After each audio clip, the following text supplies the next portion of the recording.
തലേ ദിവസം കലക്കി വെച്ച ചാണകത്തിന്റെ തെളി നമ്മൾ ഊറ്റിയെടുത്തിട്ട് അത് ചെടികളല്ല ഈ പയറിന്റെയൊക്കെ ഇലകളിലും അതിന്റെ തണ്ടിലും ഒക്കെ നമ്മൾ സ്പ്രേ ചെയ്ത് കൊടുക്കുക. അപ്പോൾ അത് ഈ കീടങ്ങൾ അധികം വരാതിരിക്കാൻ, ഇതിലേക്ക് അട്രാക്ട് ചെയ്യാതിരിക്കാൻ സഹായിക്കുന്ന ഒരു കാര്യമാണ്.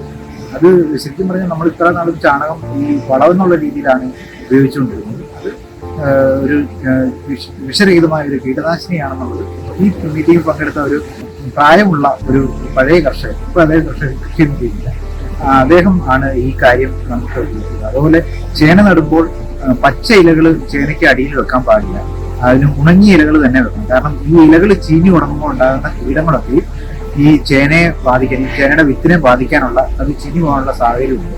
അപ്പൊ ഇത്തരം ചെറിയ ചെറിയ അറിവുകൾ ലഭിക്കാൻ ഈ മീറ്റിങ്ങുകളൊക്കെ വളരെ സഹായകരമായിരുന്നു.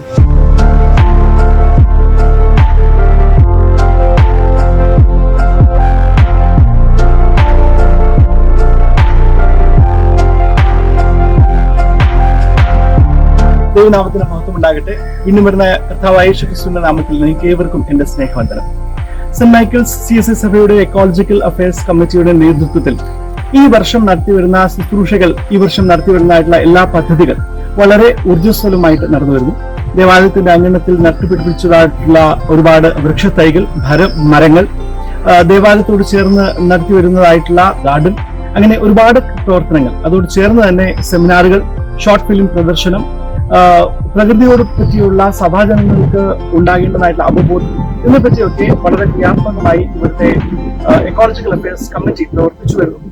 അവരോടുള്ള നന്ദിയും സ്നേഹവും അറിയിക്കുന്നു. പുതിയ വർഷത്തെ, ഈ വർഷത്തെ എല്ലാ പ്രവർത്തനങ്ങളും വളരെ ക്രിയാത്മകമായി നടത്തുവാൻ അവർക്ക് എല്ലാ ആശംസകളും അറിയിക്കുന്നു. ദൈവം നമ്മളെ ഓരോരുത്തരെയും അനുഗ്രഹിക്കും. നമസ്കാരം, എൻ്റെ പേര് KJ ജോസ്. ഞാൻ കൊല്ലാട് സെൻറ്റ് മിഖായേൽ CSI സഭയിലെ പരിസ്ഥിതി സംഘടനയുടെ സെക്രട്ടറിയാണ്. ഞങ്ങൾ പരിസ്ഥിതി കമ്മിറ്റി കഴിഞ്ഞ ഒരു വർഷമായി കൂടി രൂപപ്പെടുത്തിയ പദ്ധതികൾ നടപ്പിലാക്കിക്കൊണ്ടിരിക്കുകയാണ്. ഈ പദ്ധതികളെക്കുറിച്ചുള്ള ലഘുവായ ഒരു വിശദീകരണം ഈ സമയം തരാനായിട്ട് ആഗ്രഹിക്കുന്നു. പള്ളിയോട് ചേർന്നുള്ള കൃഷിസ്ഥലത്ത് ചേന, ചേമ്പ്, കാച്ചില് പോലെയുള്ള നാടൻ പച്ചക്കറികൾ കൃഷി ചെയ്യുക.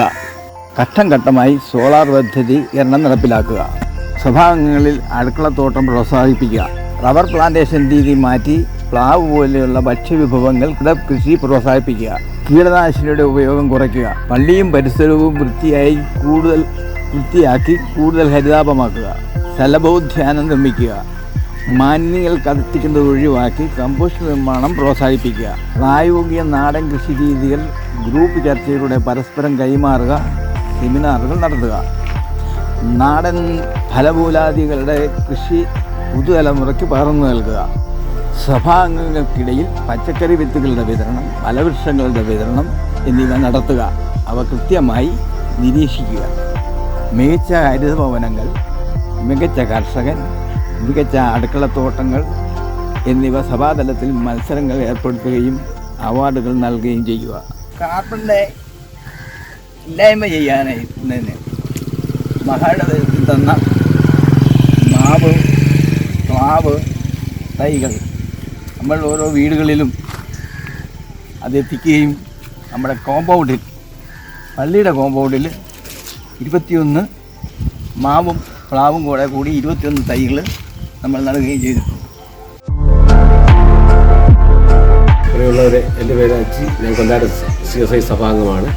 എൻ്റെ സഭയിൽ പരിസ്ഥിതി സമിതി നടത്തിയ പ്രവർത്തനത്തിൻ്റെ ഫലമായിട്ട് പച്ചക്കറി വിത്തുകൾ വിതരണം ചെയ്യുകയും നമ്മുടെ സഭാംഗങ്ങളുടെ ഭവനങ്ങളിൽ പച്ചക്കറി കൃഷികൾ നടത്തുകയും ചെയ്യുന്നതിൻ്റെ ഫലമായി ഇപ്പോൾ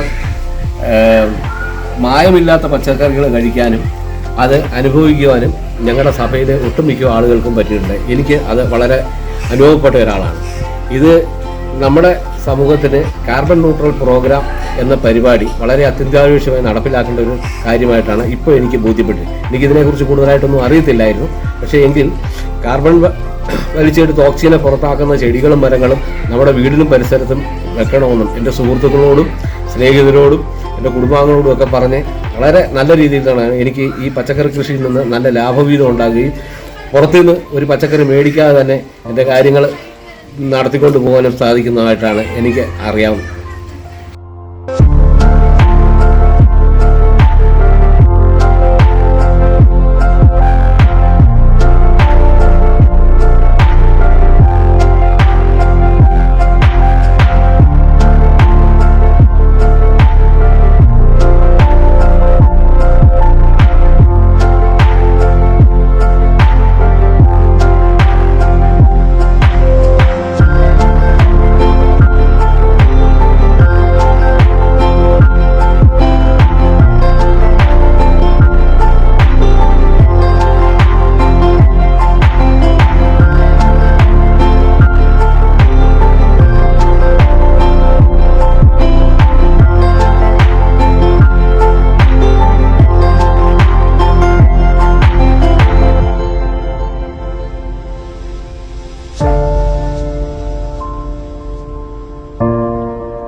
സ്വാഭാവികമായി മനുഷ്യരെ പഴയ രീതിയിലുള്ള പ്രകൃതിയോട് ബന്ധപ്പെട്ടുള്ള ആവാസ വ്യവസ്ഥയിലേക്ക് തിരികെ എത്തിക്കുക എന്നുള്ളതാണ് നമ്മുടെ ലക്ഷ്യം.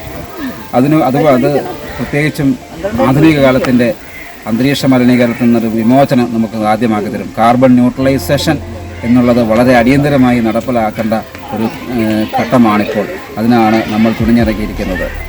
ഇതിൻ്റെ പ്രാഥമിക ലക്ഷ്യവും അതുതന്നെയാണ്.